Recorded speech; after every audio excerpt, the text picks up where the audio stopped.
Hello and welcome back to Why Geopolitics Matter, the podcast. This week's episode covers the arrival of the Russian oil tankers to Cuba and what it means, the Houthis joining the war in Iran, and the upcoming election in Hungary. So let's get into it. But first, Meredith, I want to have a quick chat about Macron's and Trump's exchanges in the last couple of days because it's been a ride. Right, we have the comments of Trump calling for Europe to go into the strait and, the main job is done, go and get your oil. And then we have a different type of comment about Brigitte slapping Macron and she treating him terribly, being a... Anyways, what do you make of it? Jesus Christ.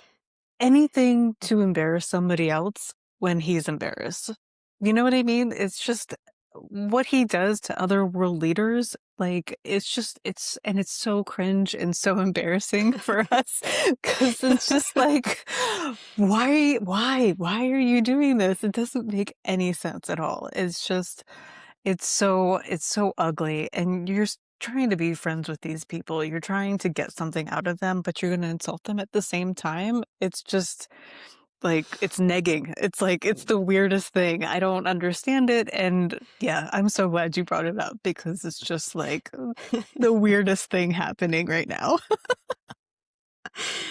It's like it's like a high school type of behavior. Yes. Like you're trying to be the bully, right? Like make fun of the person that you don't like, because Trump is very personalistic in his diplomacy. So if you don't like this person, well, I'm gonna make fun of you or tell jokes about this.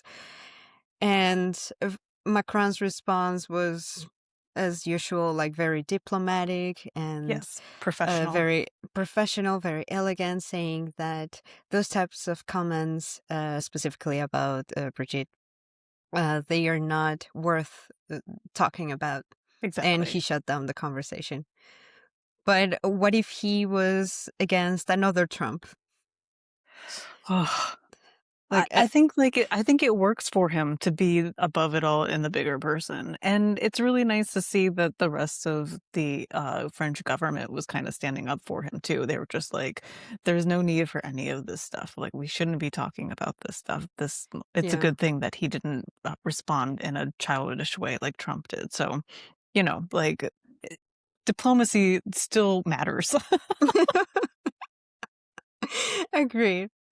But if I were to respond to Trump, I don't know, I would pick on his hair or something like that, or him being orange. Yes. And all the bruises on his hands that have been coming up that are just like, oh, yeah. What? No, I haven't noticed that. He, like, there's like zoomed in photos where he's got bruises all over his hands and he puts makeup on top of it so that photos can't really pick up on how bad the bruising. Now that we're done laughing, let's get into the serious stuff. So, the Russian oil tanker docking in Cuba. Well, it is known for many that Cuba is experiencing a critical situation energy-wise due to the U.S. Oil embargo. And just recently, a Russian oil tanker docked on the shores of Cuba. So I want to go over why this is so significant, but I also want to take our listeners a couple of months back and remember real quickly how it all started. So it's January the 3rd of this year, 2026, and Nicolás Maduro is captured in the Operation Absolute Resolve and brought back to the U.S. to face charges of narcoterrorism, right? So that was the big event starting this year. Then the U.S. takes charge of the oil industry in Venezuela, and oil shipping to Cuba stops completely, which was, of course, a big hit to Cuba because Venezuelan oil covered 50% of the domestic demand. So starting from that moment, the country started experiencing a huge stress in the energy grid. Then, same month, but at the end of the month, January the 30th, Trump enforces an executive order authorizing a complete oil blockade on Cuba. So the U.S. is not letting any tankers get into the island. Some of them get rerouted away. And there are also threats of tariffs on countries that directly or indirectly supply oil to Cuba. Now, all of this in order to put more pressure on the regime and have it collapse, on the Cuban government regime. Then, seeing that there's these threats of tariffs, Mexico, which is one of the other big contributors of oil to the island, stopped sending tankers, obviously, and have only been able to send a couple of ships with other kinds of humanitarian aid like food or hygiene items, but specifically not oil. And Mexico has been trying to have talks with the US and always be there trying to help in the situation. But Trump's position remained unchanged. After some time, like on February, at the end of February, the U.S. allowed the resale of Venezuelan oil, specifically to the private sector of Cuba, but nothing that would benefit the military or the regime directly.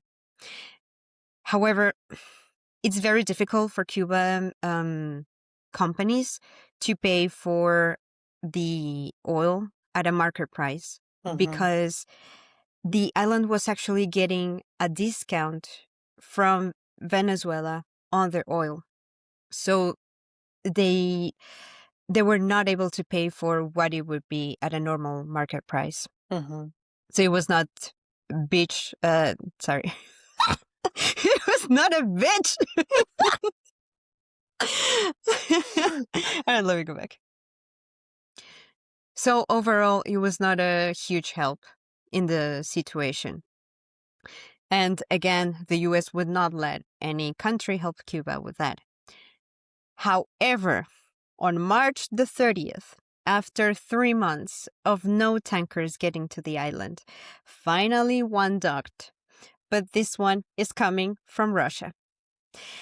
And this is very interesting because the US and the EU have sanctioned heavily energy of Russian origin. But now Trump says that he has no problem with Russian tankers getting fuel into the island. And don't get me wrong, for the Cuban people, this is great news. Like, they have been experiencing major blackouts. People have had to find other ways to commute, to cook. It's a really serious humanitarian situation. So this shipment that is pretty much 730,000 barrels of crude oil will provide for about 2 weeks of energy to Cuba. So this is great news. There will still be some time because since it's crude oil, they have to refine it and convert it into actual fuel. But it would last for about 2 weeks.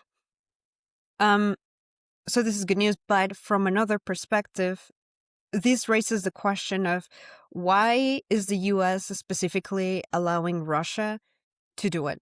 Why not Mexico? Why not other countries that have shown interest in helping? And there's actually a second tanker routed to Cuba, again from the Russian government, and the White House declined to confirm if it will be allowed or not.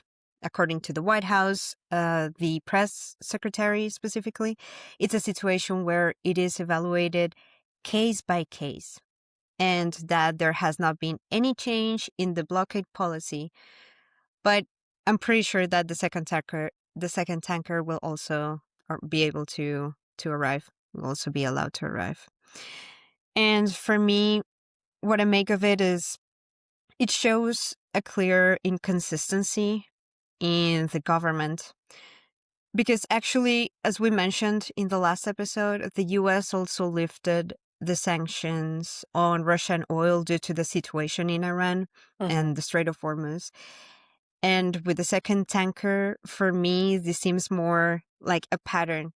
I cannot I cannot help but have a sense that the US will establish sanctions and they will be effective for everyone except at some point for Russia. So there's this flexibility specifically for Russia.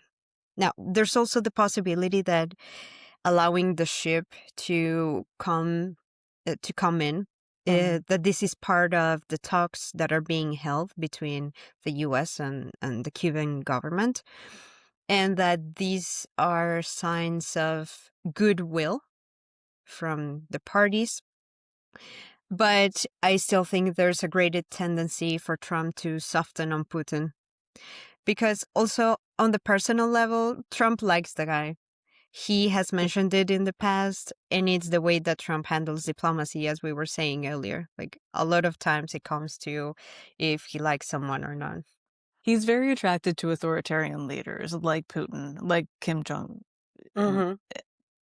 all of those people have the same thing in common, that machismo, that way of talking to the public, the notoriety that it comes with it, because he doesn't want to be just a regular US president. He wants to be something else. He wants to be the showman. He wants to do all these things and be like, I'm the best at it. So Mm-hmm. he's always operated that way in business, and he thinks he can translate that into American politics. The problem is that when you're the American president, you're not just a figure in the United States, or a figure everywhere.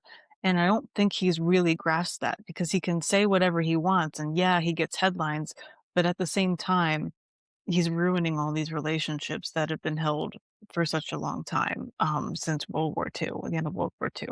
So he is blowing up the world order. And yes, maybe it should be like recognized. Maybe you do need to like look at that and say, this isn't the right way to be doing things, but like what he's doing is just totally making things worse for people. And for him to say, yes, Russia, you can bring in that tanker. Look at me, I'm so benevolent. I can like Mm-hmm. make sure that everybody has enough fuel for 2 weeks, but they still have to do what I do and what I want. And like, blah. So it is like this weird thing that he is doing. And it doesn't really benefit him um, to take over Cuba, because this isn't really his project. From like this is Marco Rubio, the Secretary of State. This has been his pet project since he got into politics. These are the people who've been bankrolling him his entire political career. His family is from Cuba, so he grew up in Mm-hmm. Florida. So these are the voters that he wants to really appease, because now he's in Mar-a-Lago and Florida and all that. So it what it really comes down to is it doesn't make any sense to put pressure on these people, on the Cuban people, and it's really frustrating because they're just suffering for no reason, because Mm-hmm. there's not gonna be an end game to any of this. Like, he's going to free them from their government, and then what? Because you haven't had a plan for anything. Venezuela, Iran, and then Cuba. What happens There's to these people absolutely when you no just plan. go in and destroy whatever structure that they have? I'm not saying the structure is good. It's really bad in Mm-hmm. these places, but like you don't have a plan either. So it's really frustrating to just keep saying to Russia, yeah, you can send your stuff in, you can give them, but we're going to do it in piecemeal. So you can send one tanker at a time. I'll let you know when the next one can come in. So it's just, it's really, it's a humanitarian crisis with no end to it, because it's only going to be cyclical and keep going. Yeah.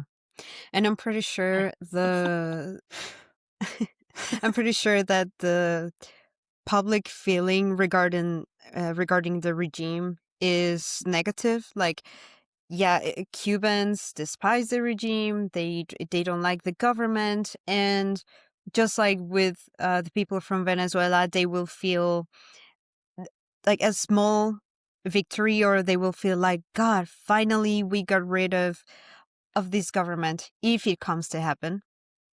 Um, but then the logistical part, as you were saying, comes in. What's the plan after that? What's going to happen? Yeah. And that's where there's no security.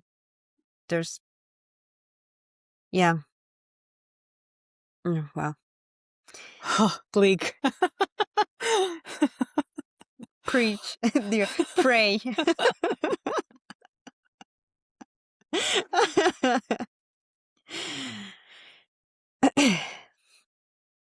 All right.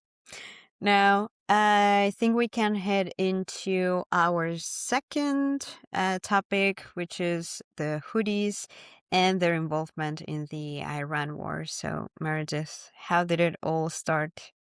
So last week, the Iran-backed Houthi rebels in Yemen have launched their first missiles since the conflict started between the United States, Israel, and Iran. The target was Israel. They wanted to hit their main military targets, and everything was intercepted by the Israeli military. The Houthi military spokesman stated that the attacks on Israel were targeting sensitive Israel military Mm, positions and came after continued targeting of infrastructure in Iran, Lebanon, Iraq, and Palestinian territories. That's all in the quote. He also indicated that the strikes would continue, and the group did claim two more attacks that were targeting Israel, but all of those were intercepted by the military. So I think once people have been talking about this for the last month, whether or not they're going to be entering the chat and like trying to mix things up and come from a different direction. What mostly people are very concerned about is that the Houthis kind of sorry, let me take that again. The mhm. most concerning element of the Houthis entering the conflict is the possibility of another choke point disruption. The Red Sea is another crucial waterway, just like the Strait of Hormuz. And Yeah. this is going to have a lot more traffic, and it's not going to hit just the energy market. It's going to be hitting a lot more trade because a lot more goes through the Red Sea and the Suez Canal and all of that region. So that's going to be a bigger deal if they start disrupting maritime security. Yeah. And something else worth mentioning is that they are an important actor, starting Mhm, with the fact that the Houthis became the third largest recipient of Iranian arms and military platforms. mhm, Like, they pretty much accounted for about 7% of Iran's overall arms exports.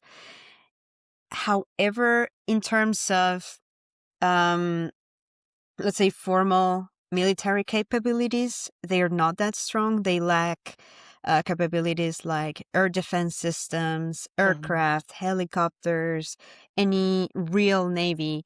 So they cannot sustain offensive strategies or strikes, intercept sophisticated weapons, and they rely on mobile launchers, missiles, drones, and both ballistic and cruise missiles.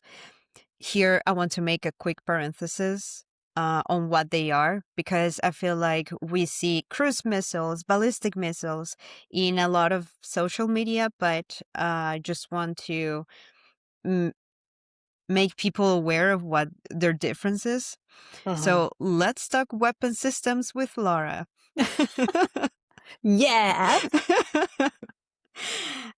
So basically, ballistic missiles are those who have a parabolic trajectory, pretty much like when you throw a rock into the distance, and it will have this semicircular, predictable trajectory where Mhm, gravity does its job.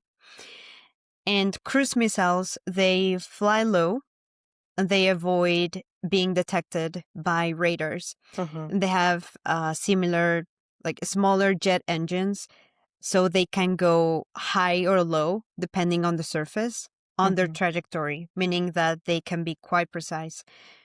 Um, And they can be directed while they're in flight? yes, yeah, they can Okay. be directed. They can move exactly. Whoa. Yeah, yeah. So they're very dangerous, but also very costly.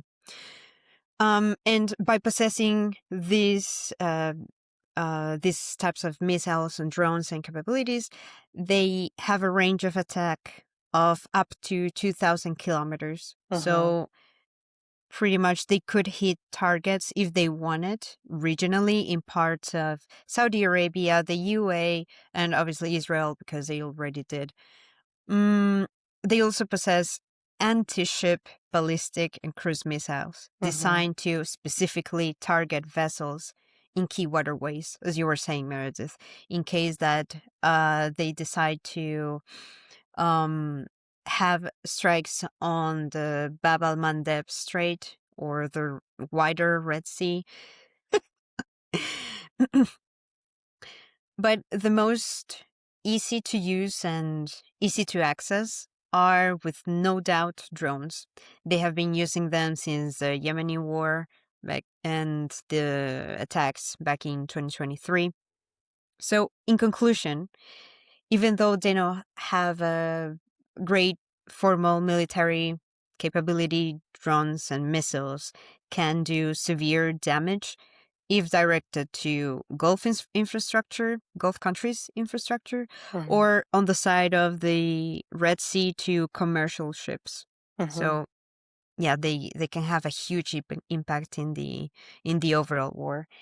And I don't know about you, Meredith, but I am not sure if they're going to fully go out into the war and like start attacking regionally. Yeah. I do not think so because they were able to sign a good agreement for themselves back in 2023. And by doing that, they would lose that semi recognition that Mm-hmm. the rebel group acquired due um, to that treaty.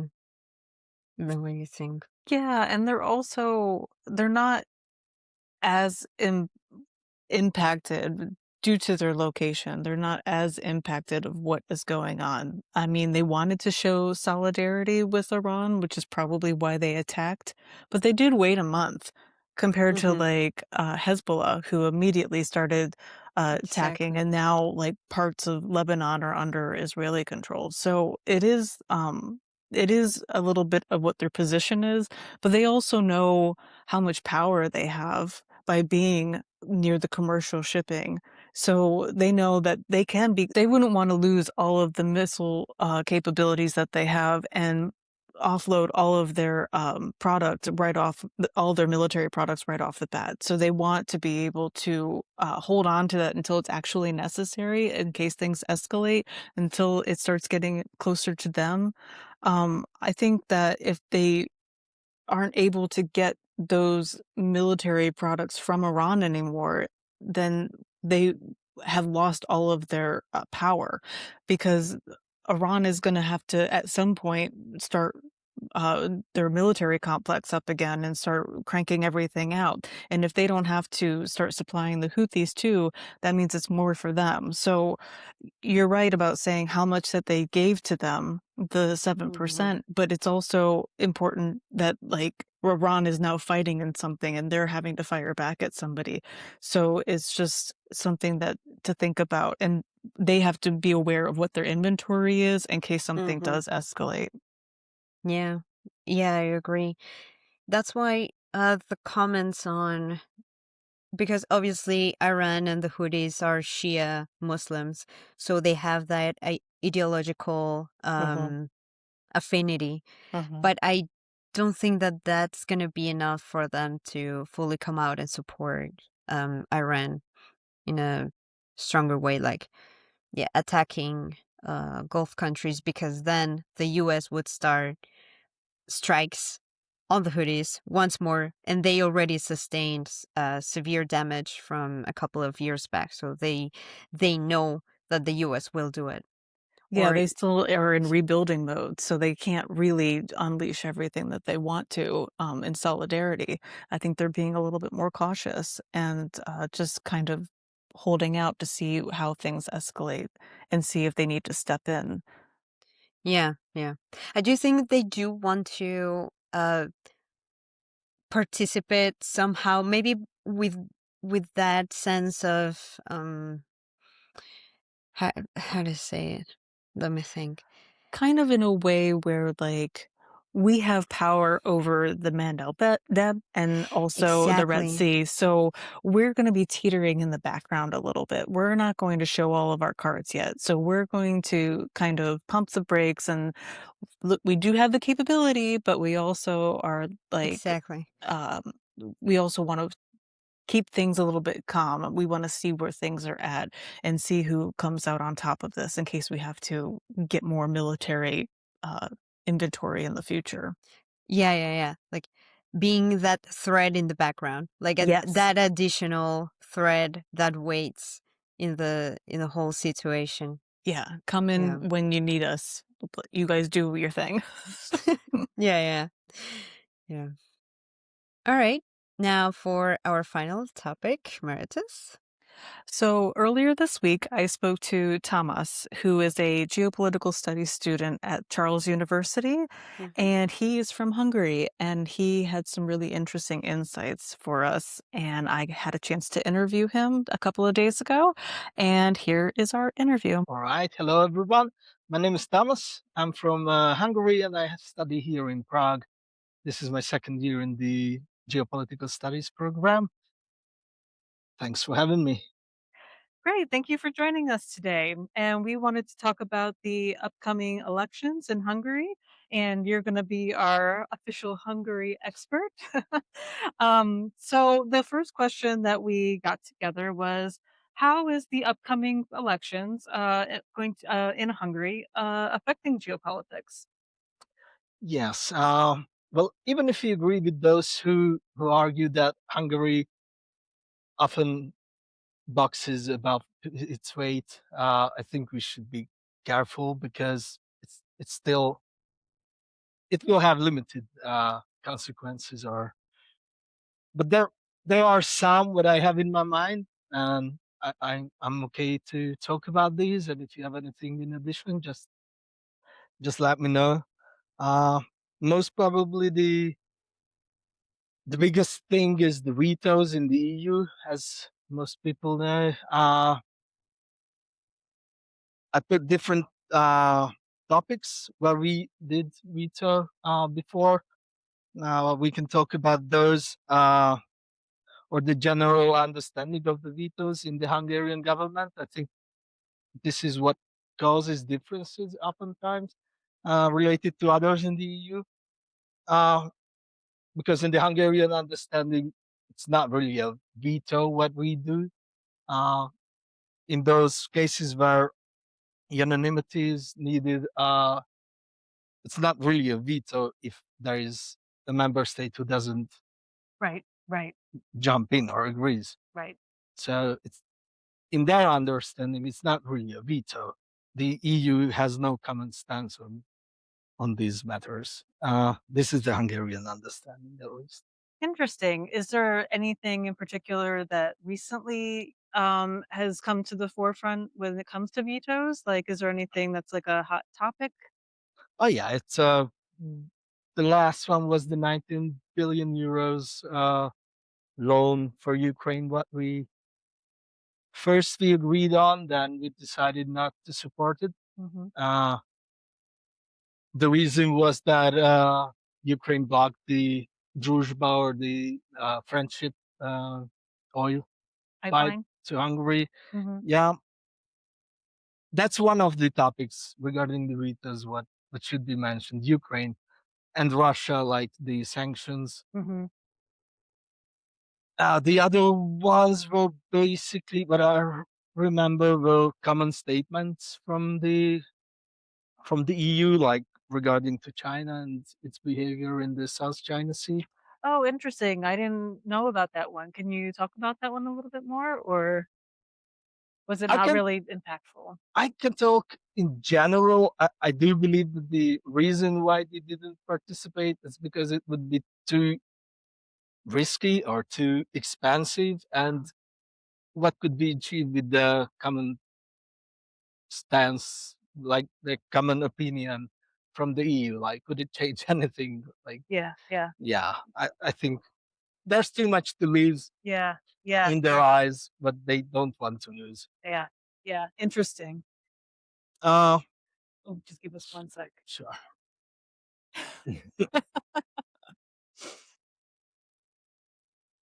Okay.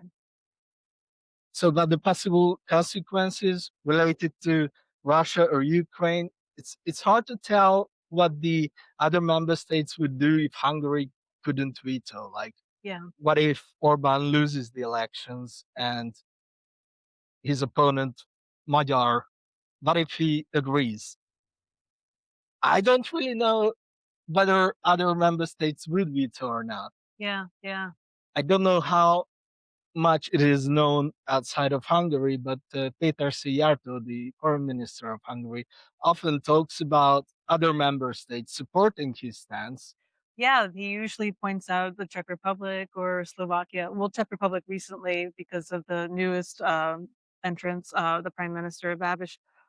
So yeah, you're right. Like he says that he does have backup, but Yes, that's one. yeah, These countries would most probably veto these anyways, these decisions. yeah, But Péter Szijjártó talks about others who are openly say yes to something, yeah, but in the behind closed doors, they support him and yeah, saying that good job, you did it for us.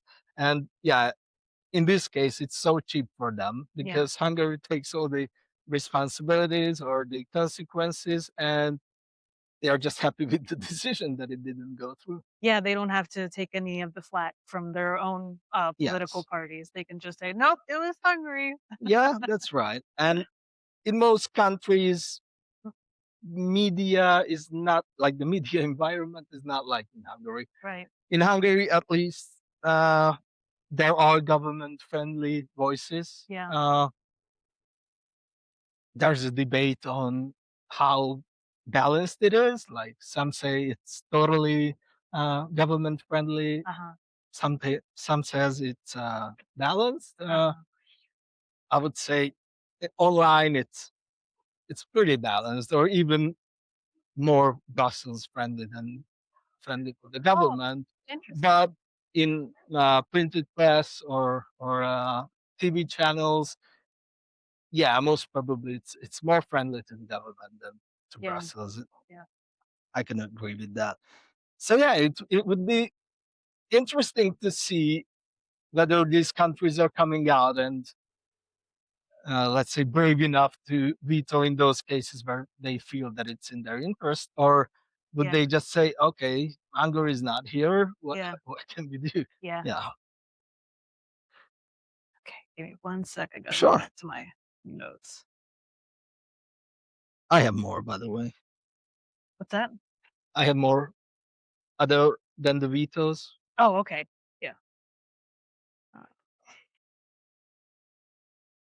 I'm gonna put my jacket Sure. on real Oh, quick all right.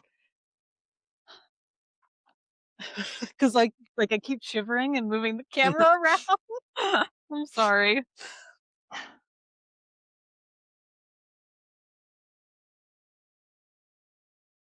Okay.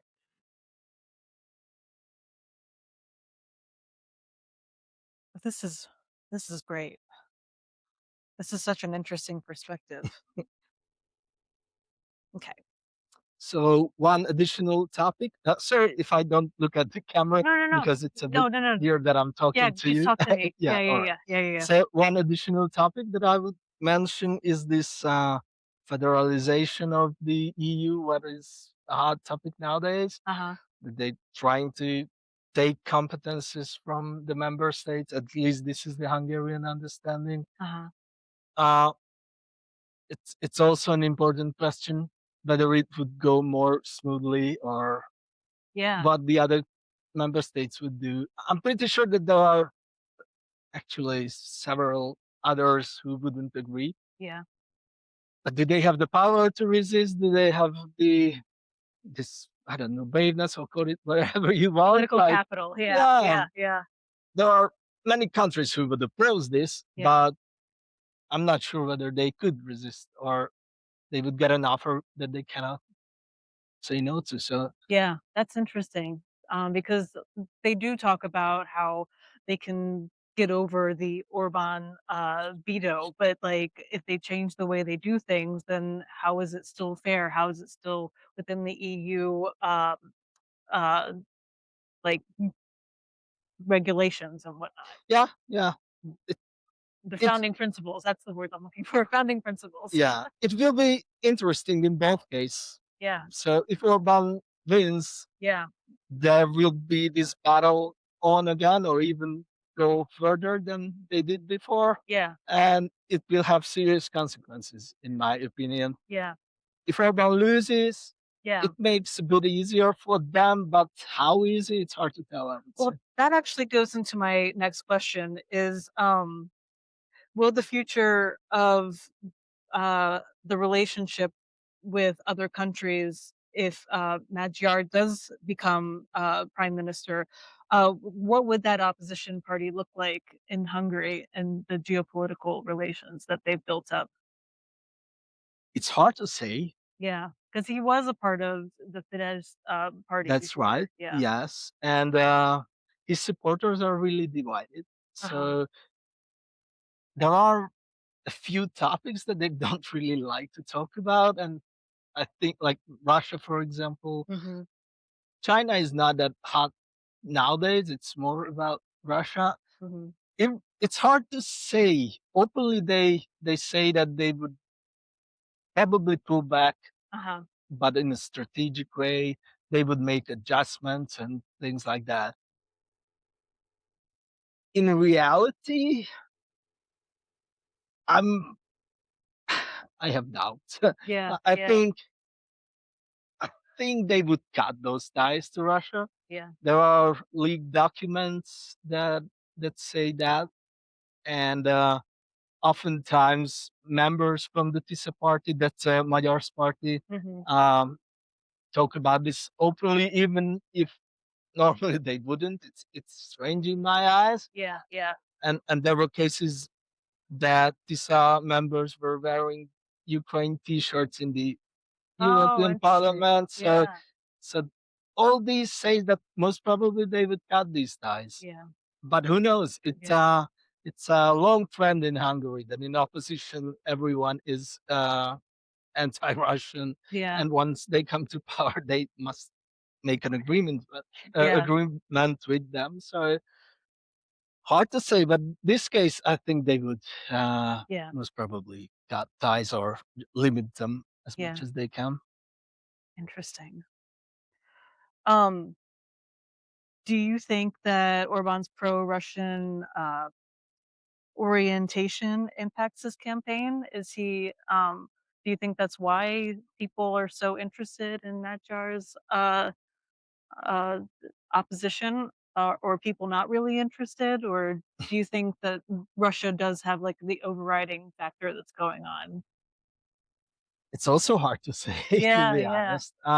First of all, I wouldn't really say that Orban is pro-Russian. Oh, interesting.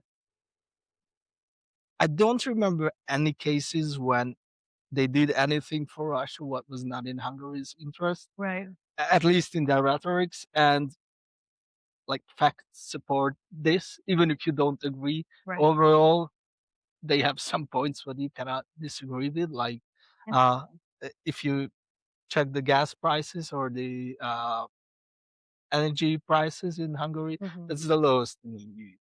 And cutting Oh, okay. Russian ties would definitely help this. Oh, yes, that would definitely escalate things. Yeah, certainly. So it's really hard to say. Uh, I wouldn't say he's pro-Russian.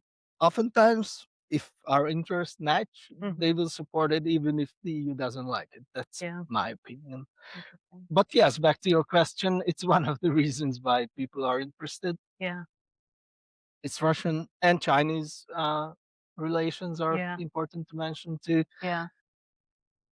He has basically good relations with all major players Mhm. except for the EU So everybody that institutions. he's surrounded by all these people that he doesn't agree with, Yeah, yeah, but I mean, but he's starting to, like, coming around with a couple of countries. yeah, I mean, they have good relations to China, Yeah, yeah, United States, yeah, Russia. very good relations with the US. Yeah, I yeah, guess they are the most important players yeah, around. So yeah, Turkey, uh, they're not that big, but closer to us, so they matter as Yeah, well. and Turkey does make a big difference in the area, Yeah, especially with the everything that's going on in the Middle East. Which kind of brings that's me right. to my final question, which is, do you think that the current situation in Iran is serving as a discourse tool for the parties, similar to what is being said about Ukraine? Like, is it creating more issues in the campaign for both parties now that Iran has come into the mix? Uh, as I remember, the TISA party, the opposition party, didn't really talk about this matter. At Hmm. least I don't remember they said anything. Interesting. Uh, on the other hand, Fidesz and Orban, they used it as a justification or a support for their stance on the Russian energy. Hmm. That in their argument, at least, if energy is not coming from the Middle East, Yeah. Europe will go back to Russia sooner or later. Oh, interesting. Or Yeah. or Where what else? else? Yeah, Well, there's you of got course the United Norway, you States, got the United States, but got Nigeria. Yeah, yeah, with yeah, limited options. Like yeah, yeah, you are far. yeah. uh, And it's hard to yeah, scale up in a small amount of time. yeah, So, yeah. that's right. So as I know for now, Mhm. we have backups, Yeah. the EU and Hungary as well. Mhm. Uh, but what happens if this war will go on for Yeah. months or years? It's hard to tell. Yeah. In in their argument, in Orban's argument, Mm.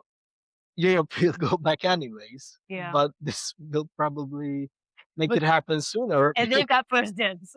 Yeah. So yeah, yes, and they have good infrastructure in that Yeah. way, good Yeah. connections. Yeah.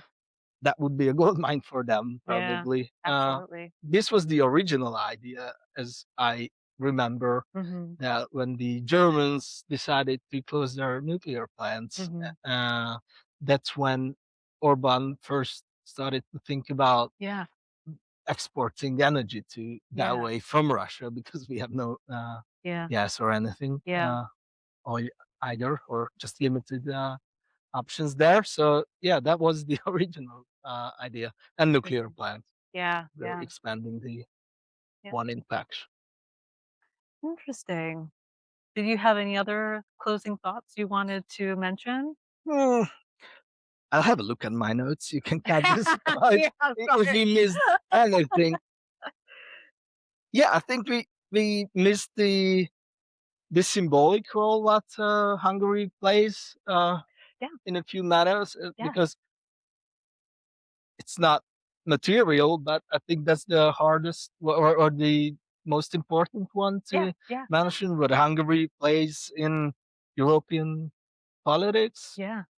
Uh, it would be either pushing back these patriotic, populist, or call them whatever you want, Yeah. uh, parties a little bit. I don't know how much. It's hard to tell, I think. Mhm. But on the other hand, I think the original goals that makes them grow this fast is Mhm. not related to Hungary. So Yeah. I think as long as major problems are not solved in Western societies, Yeah. these parties will grow anyway. So Yeah. Yeah. so I think this is also it's an important role what we play or Hungary plays, Yeah. but the consequences will be limited in this case as well. Yeah, it's important to at least challenge and like really think about everything that you're deciding policies on for so many different groups of people and to have a voice say, "Hey, like we need to like really consider this a little bit more." I mean, who else is going to do that? Is everybody just going to keep on following each other? Yeah, that's a good idea. Yeah, that's a good idea. And it gets so messy and complicated that they don't know what to do with themselves anymore. So it is a good thing to have somebody who will question.